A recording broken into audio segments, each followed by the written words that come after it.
Hey everyone, hopefully you'll sign up for the event on February 6th at the Endorphin Effect.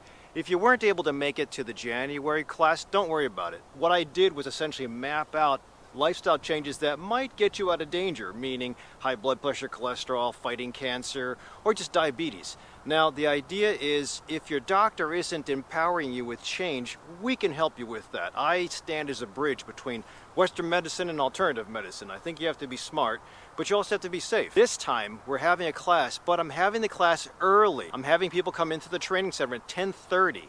So come with your sneakers, a bottle of water, maybe sweats. Here's the idea. I want you guys to be able to, before you walk into the training center, take your pulse rate. If you're not sure how to take your pulse rate with your fingers, just use your watch. So this is an Apple Watch. I'm not sure if you have one. I'm going to show you this. Hopefully you can see it. That says 66 on the beats per minute. I'm going to challenge you by testing your pulse rate after about 15 minutes of exercise. Your usual exercise on any of the machines that are available, keeping a distance and washing your hands and wearing your mask, and then take your pulse rate again. I want to show you that the increase in pulse rate with 15 minutes of exertion is decent enough to train the heart into being healthy. This is the southern trail of Mount Hoy. So as I mentioned to you, when you test out the pulse or get a baseline measurement, well, it's checking it now. So I'm going to try to talk to you while I'm doing this thing. I'm going to try to get to a pretty decent pace, and I'm sure perceived exertion will be high up here. But that's the thing. If you guys can get to a point where you're doing some form of exercise, or even exercise with or without meditation, you can train your heart to have very high beat-to-beat variability. Let me talk about that. Everybody knows what pulse rate is, and that's just the beat that the heart makes. But there's ways with the PhDs now and the scientists, exercise physiologists, to see what the variance is between beats. So we know if you're beating too high, then that usually means you're excited or you're in high stress, fight or flight. If you're beating too low, that's nothing wrong with that, but there's only a certain amount of beats that you can drop down to before the heart does not get any blood flow to the brain. So built-in mechanism is perceived exertion. When the brain doesn't get what it wants, or muscles start to develop way too much lactic acid, like right now, then the governor that stops the system will say, okay, that hurts. Or worst case scenario, I'm getting dizzy. So built-in safety mechanism. And if you don't practice exercise and mindfulness on a regular basis, then the theory is your heart rate, beat-to-beat variability will be terrible. Made it. Okay, I'm at the top. Hopefully you can still hear me.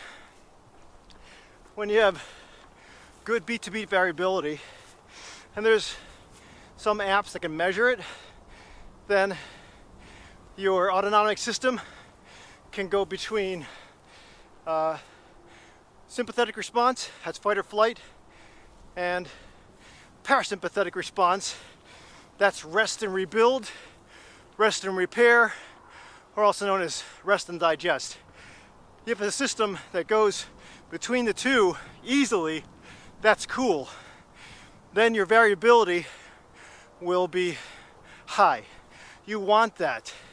If you're totally stressed out, then your beat-to-beat variability will be flat or low.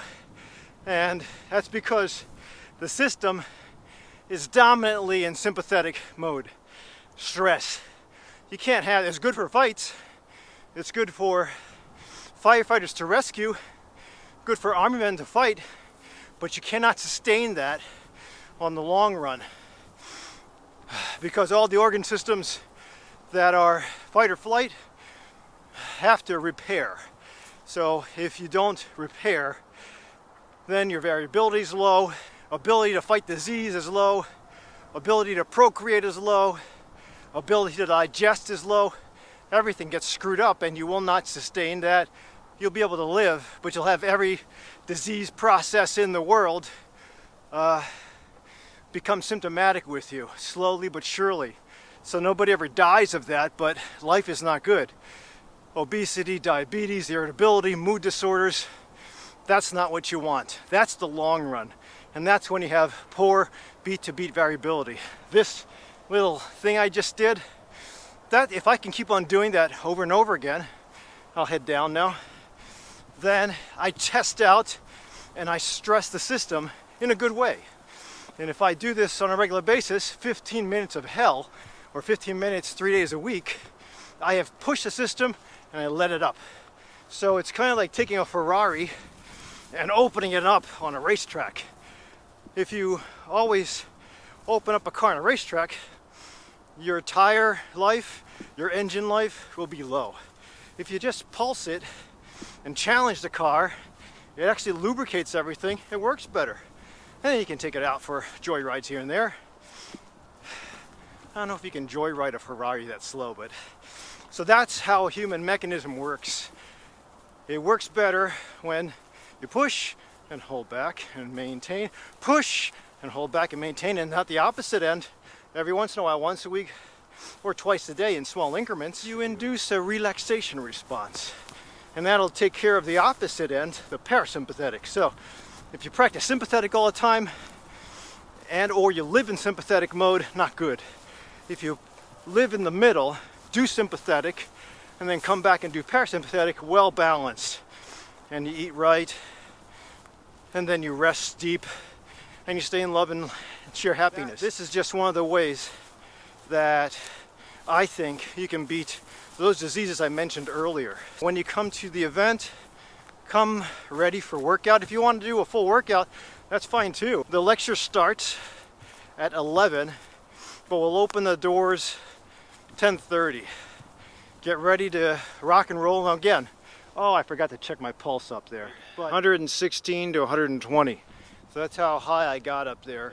That only tells me how high I went with my heart rate, how low I started with my heart rate. Again, this doesn't measure beat to beat. It just gives me a sense that I'm not too out of shape, and I did work out a little bit. And obviously you can see with the perceived exertion, I was out of breath. So by the time July hits, when I'm tackling another 14,000 foot mountain in Colorado with a group, if you're lucky, what we want to do for you guys is to be in shape to not have a heart attack, not develop cancer, and not develop diabetes. If you cannot get to high heart rate, either you're really in shape or you're not pushing hard enough. And that's what this is for, is electronic coaching. But if you don't have the luxury of having a watch, then you get a regular coach to test you out, push you, maximize or optimize your efforts. That's what we want to do. We don't want people to waste time. I know that a lot of folks will be trying to save money by investing on their own, but that's probably why we have a lot of New Year's resolutions that resolve within a week. So don't be that way. Maximize on your efforts, get your investment back tenfold, and then get healthy. I'll see you at the next video. Please sign up, invite other people, go together. Don't forget, bring your sweats and a bottle of water. See you at the event.